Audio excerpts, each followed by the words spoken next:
Friday the 13th, and welcome to Pajama Nightmares, where every week we get together in our PJs and talk about the unnatural. We're your hosts, Mack and Ally, and we're back with another round of spine-tingling tales. Get ready, snuggle up, and prepare to be spooked. A man goes to an old hotel. He gets his key from the reception and heads off to his room. He walks down the hall to his room, but hears crying coming from behind one of the doors in the corridor. He stops at the door with the crying, and he looks into the keyhole. A woman dressed in all black, and wrinkled hands covered in liver spots, and her face covered by a veil, is sitting on the stool in the corner of the room, sobbing. The man asks if she needs help, but she doesn't answer. He asks again, and the reply continues to be nothing but crying. The man decides that he's too tired to help anymore and continues on to his room. The next morning, he is walking down the same hall to go to reception and remembers the old woman. He goes to her door and hears silence. He peeks through the keyhole but sees nothing but red. The man gives up and goes to the reception to check out. As he's leaving, he mentions the crying woman in the room to the receptionist. The receptionist turns pale and says that room was haunted by an old woman. The man laughs it off and heads to the door, but he stops in his tracks when the receptionist says the ghost is an old woman with red eyes. Dun dun dun! Whoa! It was her eye in the keyhole! Dun dun! Keyhole! Keyhole! That one, it's an okay scary. The twist is good. It's like a good. I give it a 7 for the twist. But like match it, like looking into someone's keyhole and matching it with your own eye, like thinking That's of that freaky. is absolutely terrifying. That's the freaky part. Yeah, The rest of the story wasn't like that. Like old lady crying with a veil and spots. Yeah. Ghost. Yeah. Cool. Eye in 7. the keyhole. 7. Yeah.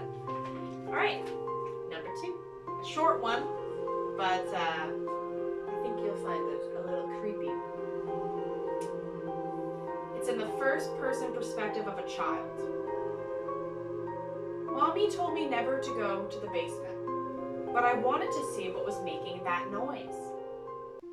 It kind of sounded like a puppy, and I wanted to see that puppy. So I opened the basement door and I tiptoed down a bit. I didn't see a puppy, and then Mommy yanked me out of the basement and yelled at me. Mommy had never yelled at me before, and it made me sad, and I cried. Then, Mommy told me never to go in the basement again, and she gave me a cookie. That made me feel better. So I didn't ask her why the boy in the basement was making noises like a puppy, or why he had no hands and feet. Oh my Twist! God! Gotcha! That Wow. one's scary. That one's spooky. Yeah. Wow. 8. Children's stories are scary. I would go. Yeah. I would say 8 out of 10. And it's so short, like to get you in such a short amount of time. Yeah. The next story is called Help Me. That's a great start. My eyes parted open, met by darkness pierced by only a few rays of moonlight creeping in through the window. I readjusted myself and shrugged it off, but then it came again, whatever it was. I sat, eyes wide, and tried to identify it. A sound, a familiar one, somewhere in my room. I could still hear it. Fucking hell, was it my alarm? 6 a.m. already? It couldn't be. I had fallen asleep only an hour or 2 before. Oh well, I could still hit the snooze button another 2 times before I was really in trouble. I dragged my arm along the bed behind me, clumsily searching for my phone. A few less than graceful minutes of flailing my arm around past before, tangled in the layers of my comforter, I finally got a hold of it. I quickly squeezed my eyes closed and waited for them to adjust to the brightness. 3:03 a.m., Sunday. It slowly came together in my head, so it hadn't been my alarm. Huh, weird. Old houses make noises, I reminded myself, before once again trying to rest. Then I heard it again, and finally, I knew what it really was. Knock, knock, knock. Distant, but clear. Someone was knocking on my door.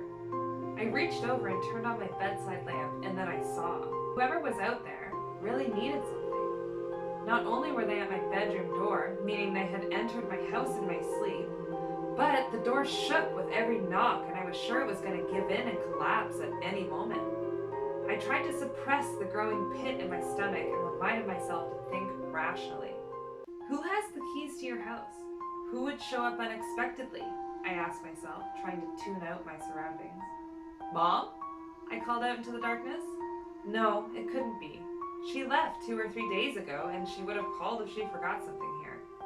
Fuck, think, Ebony, think. I searched my mind for who else it could possibly be.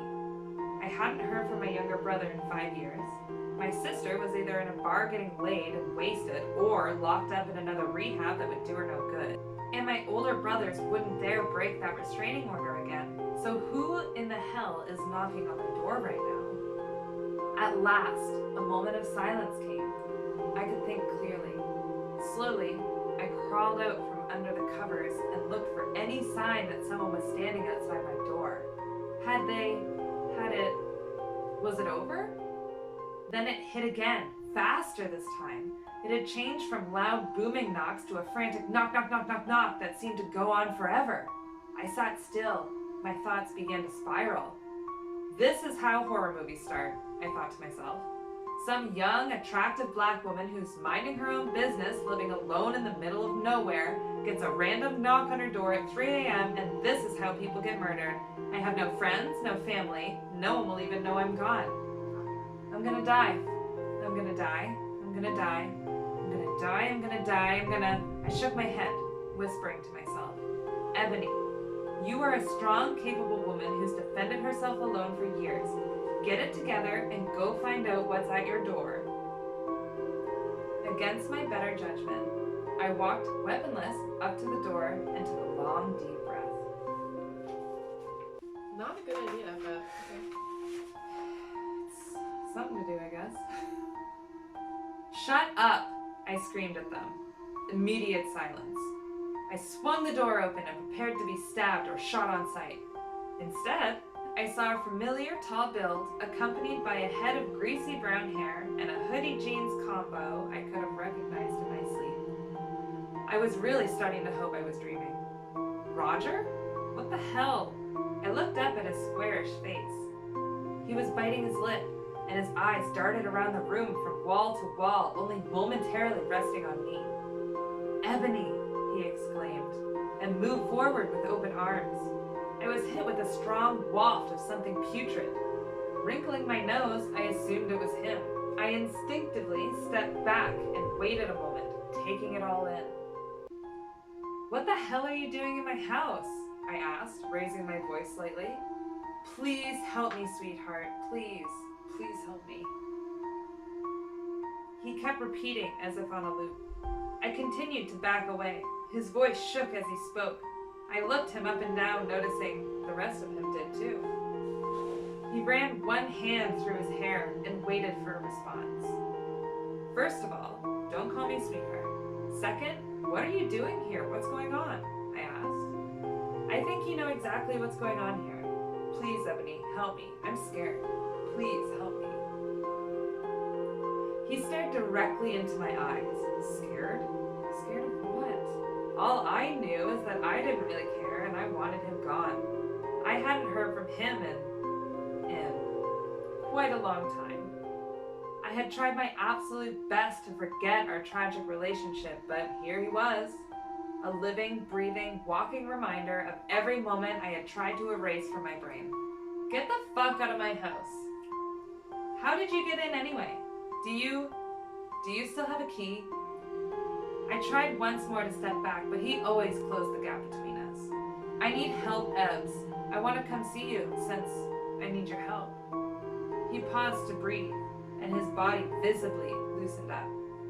Plus, I really hated how he ended things. I shook my head.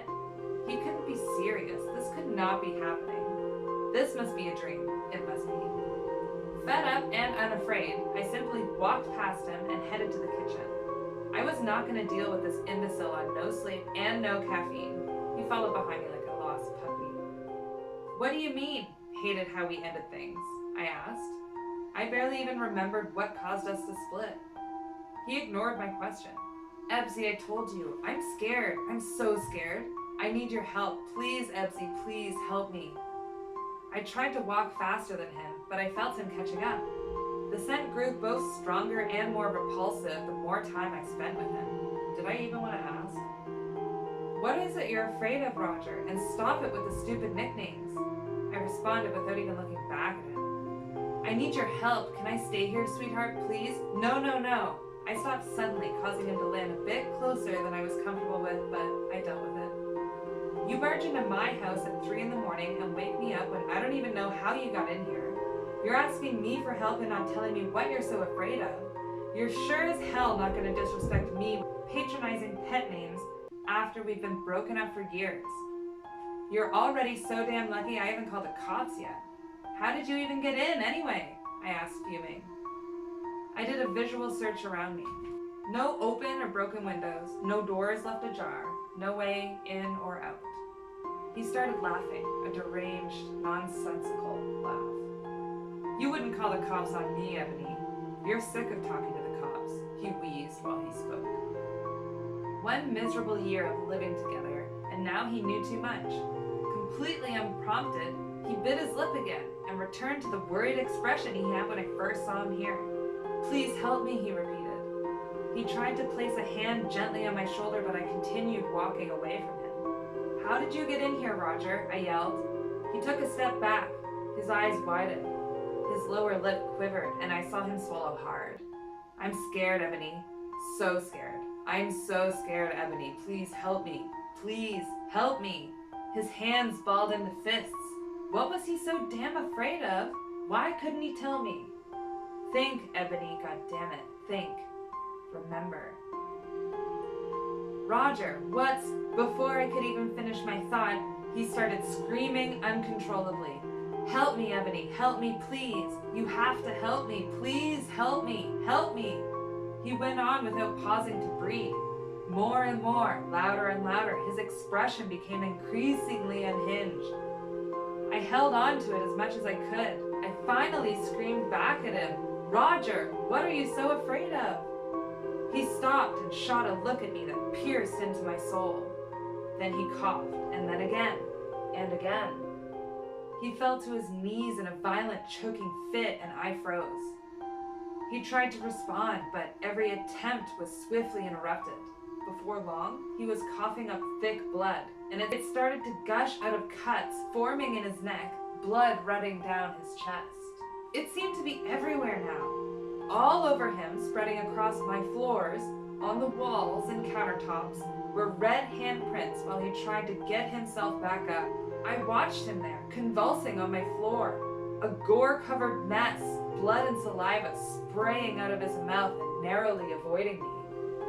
He crumbled to his side, and with one dying breath, he finally answered, "You." His contorted body finally went still. His skin was purple and splotchy. His eyes had settled in 2 different directions. The last little bits of blood dribbled out until there was nothing left. I waited a few moments, deciding how to proceed. He had been right. I didn't want to call the cops. I still wondered how he got in and what he needed my help with and why he said that he was so scared of me. Why me? I was no stranger to blood. In fact, I thoroughly enjoyed seeing it on the silver screen when I could. I knew how to take care of this. As I bent down to drag his limp corpse elsewhere, I got a sense of deja vu. Like I had done this before. That's when the gears started turning in my head. It finally hit me. I killed Roger 2 years ago. I chuckled at my foolishness and turned to go back to bed, leaving him in a mess that I'm sure it was going to clean itself up. I only worried for the smell. Luckily, I already knew how to get it out. How silly all of this had been. What? Does this happen like every year for her or something? I don't know. She just forgot? Maybe. I like the story. Yeah, it's a good story. 6 out of 10 for scare factor. I thought it was interesting. It's freaky. What do you grade it? I would grade this one a 7 out of 10. I do think it's I think it's spooky for sure. Like it gives me panic. That's like it makes me panic. And I didn't know what was happening the whole time until the cuts started forming and the blood came out. And then I was like, ah, yes. Even like the putrid smell, I was like, oh, maybe he's like been homeless or something, and he, you know. Yeah. But then I don't know. Yeah, or he killed someone. Or he killed some. Yeah, something was shady. Yeah. A young boy is sleeping in his bed on a usual night. He hears footsteps outside his door and peeks out of his eyes to see what is happening. His door swings open quietly to reveal a murderer carrying 2 corpses of his parents. After silently propping them up on his chair, he writes something on the wall in the blood of the dead bodies. He then hides under the child's bed. The child is scared beyond belief. He can't read the writing on the wall, and he knows the man is under his bed. Like any child, he pretends that he's slept through the whole thing and hasn't woken up yet. He lays as still as the bodies, quietly hearing breaths from under his bed. An hour passes, and his eyes are adjusting more and more to the darkness. He tries to make out the words, but is struggling. He gasps when he finally makes out the sentence, "I know you're awake," and then he feels something shift under his bed. Ah! Murder under your bed. That one's scary. That one's scary. Holy crap. 9. Well, Yeah. it starts off with somebody walking into this child's room with the dead bodies of his parents. Yeah, I don't think it gets like a whole lot scarier than that. Except for the fact that he's creeping under the bed the whole time knowing he's awake and just like waiting for him to wake up and read what he said on the wall. That's actually scarier than him walking in with his dead parents. Oof. 9. 9. 10. 9. I'm gonna go with the 10. Change my mind. I'm allowed to do that. I'm a grown woman. Alright, the last story of the evening. Here we go.